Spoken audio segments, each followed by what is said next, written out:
A bottleneck through which the lifeblood of civilization flows. That's how economists figuratively describe the Strait of Hormuz, the only exit from the Persian Gulf to the open ocean.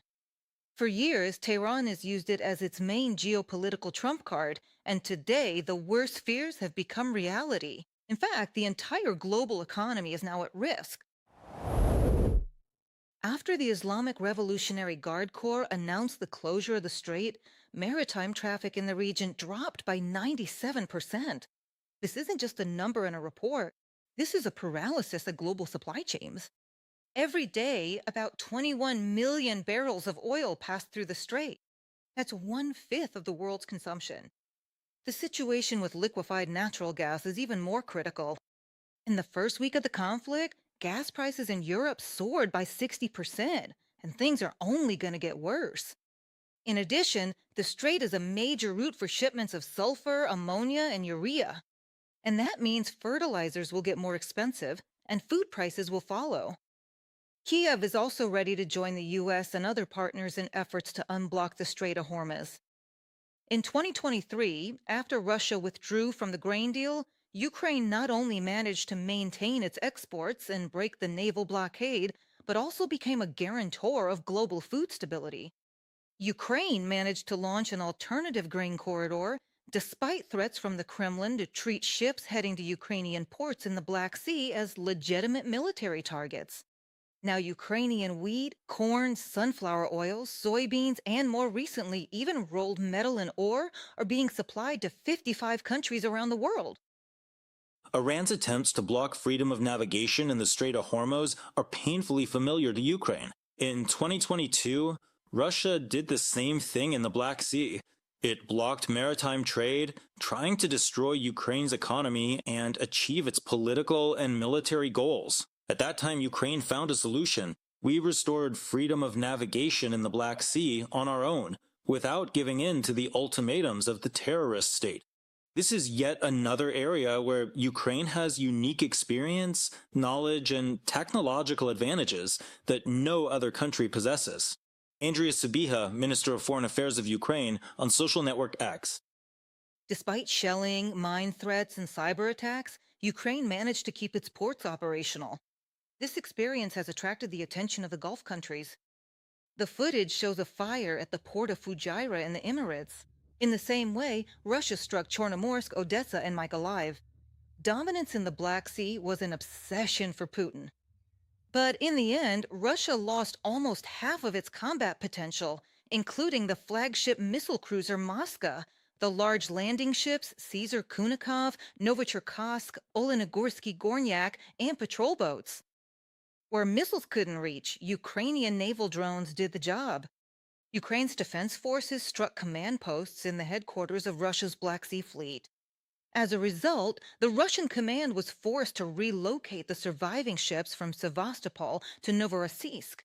In this way, Ukraine shifted the balance of power in the region and showed how to respond to terror. This successful example has attracted the attention of Gulf countries who are interested in studying strategies to ensure stable maritime trade under various threats.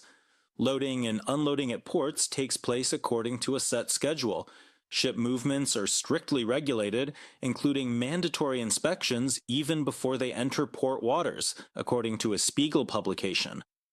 Middle Eastern countries have closely followed the use of Ukrainian maritime drones in the Black Sea and are well aware of their effectiveness. This very experience became the subject of separate negotiations. President Volodymyr Zelensky emphasized that this is not just about supplying equipment, but about sharing proven solutions, from drone usage tactics to building a multi-layered system for protecting maritime routes, which could potentially be used in the future to ensure the safety of shipping in the Strait of Hormuz area. Specifically, we're talking about the use of maritime drones and the creation of a layered defense system, as well as the experience of unblocking maritime trade routes. Ukraine shared its expertise on operating the Black Sea corridor, which we managed to secure despite the ongoing war. Volodymyr Zelensky, president of Ukraine, speaking to journalists. In addition to military solutions, Kiev also used financial instruments to ensure the smooth operation of the grain corridor. Together with a group of British insurance companies, a special mechanism was created that made shipping accessible to a wide range of exporters. In particular, significant discounts on insurance and protection against damage were offered for ships entering and leaving Ukrainian ports. At the same time, the risks are shared among all the insurers. The Ukrainian side believes that this model, which combines military protection, technological solutions, and cooperation with insurance markets, could be adapted for the Persian Gulf as well. Essentially, it's a ready-made system for ensuring the security of maritime routes that can be scaled to other regions, according to a Politico publication. According to the Wall Street Journal, the Emirates are already considering joining the military operation against Iran and are calling for the creation of an international coalition to forcibly open the Strait of Hormuz. Thus, this country will become the first Gulf state to directly enter the conflict. And it's important to remember here that Iran has already launched almost 2,500 missiles and drones at the United Arab Emirates. That's significantly more than in any other country in the region, including Israel. All of this has hit the real estate market, as well as the banking and industrial sectors. The country has significantly reduced its oil production, and thousands of people have been forced to leave.